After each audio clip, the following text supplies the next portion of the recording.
भी वो जो है अनुदान देंगे तो आप वेब सीरीज में कब दिखाई देंगे? तो फाइनली गाइस कैसा आप लोग, उम्मीद करता हूँ आप लोग बहुत ही मस्त होंगे, जहाँ भी होंगे स्वस्थ होंगे। देखिए आज खेसारी लाल यादव का इंटरव्यू और इसमें खुलासा हुआ है सिनेमा को लेकर। तो सिनेमा को लेकर हमारा भी कुछ खुलासा है, आप लोग पहले देखिए, फिर हम आप लोगों के साथ कुछ अपना अनुभव शेयर करेंगे। जैसा भी हो आप लोग कमेंट करके बताइएगा। वेब सीरीज में देखिए, मेरे कहने का मतलब वेब सीरीज एक अलग हिस्सा हो गया और वो भी संगीत का ही हिस्सा है। और मुझे लगता है कि अनुदान से ज्यादा बेहतर होगा कि हमारे यहाँ हॉल और थिएटर बढ़ेंगे। तो मतलब सिनेमा में चलेगा तो चलेगा क्या, मतलब काहे नहीं सिनेमा बढ़ेगा।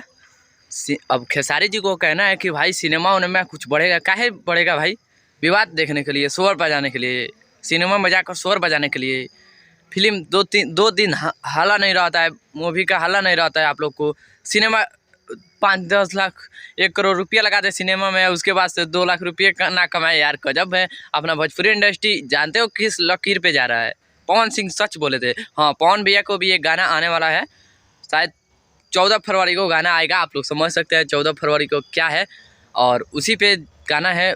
जो लव किया है उसे भी है, जो नहीं लव किया है उसे भी। आप लोग जरूर सुनिएगा। उसको बड़ा किया जाए तो हमें अनुदान तो मिल रहा है, लेकिन हम माल बनाकर बेचें कहाँ, ये हमें समझ में अभी तक नहीं आ रहा है। देखिए कोई ऐसा साल नहीं जो कि इस लोगों में विवाद न चले।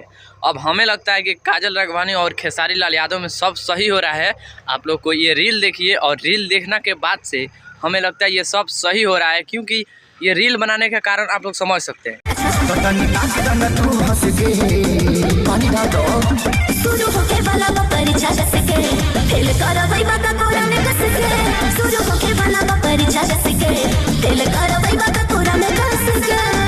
ये इंस्टाग्राम के आधा हिलाने वाला रील्स तो यही है, यही रील्स ये जो कि कितना अच्छा लग रहा है आप लोगों को पता है।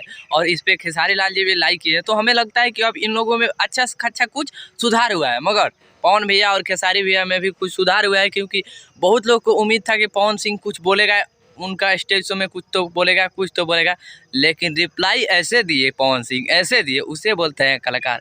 कलाकार को दिल वैसा होना चाहिए, नहीं कि सोहर हर एक 9 महीना पर बजाने वाला।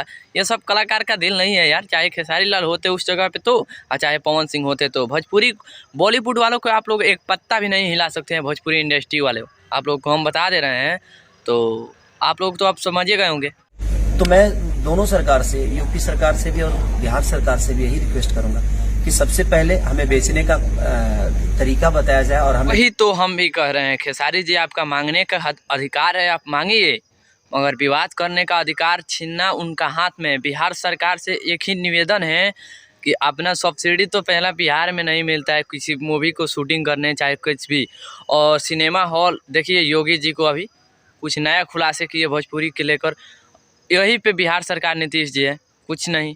बेचने के लिए दुकान दी जाए, हॉल दिया जाए, थिएटर दिया जाए, ताकि हम अपने सामान को बेच सके। बिहार सरकार अगर हॉल देती भी है तो इतना आप लोग भोजपुरी को अपना घर समझ लिए हैं, जिसको मन उसी को ढुका दे रहे हैं, जिसी को मन उसी को निकाल दे रहे हैं। आप लोग बताइए, भोजपुरी है कि यार किसी को कहीं पैजामा या कहीं धोकर फेंका हुआ है? आप लोग इतना गंदगी फैलाती है ना भोजपुरी में। अभी एक चंदन चंचल को गाना सुने, इतना खराब गाना था वो। बाकी अब देख लीजिएगा, आगे आपको देखने को मिल जाएगा पवन सिंह को स्टेज शो के दौरान क्या बोले थे। तो हम अब कुछ नहीं बोलना चाहेंगे, आप लोग कमेंट कीजिए, हो सकता है आपका कमेंट अगले दिन पिक हो जाए। बाकी आप सब कैसे हैं कैसे ना, आप लोग कमेंट करके बताइए। आप भी न्यूज़ करते हुए बहुत बहुत धन्यवाद। दुश्मन है कुछ भी है, बट आपके साथ मेरा दुआ है कि भगवान आपको दुनिया का सबसे बड़ा स्टार बनाए।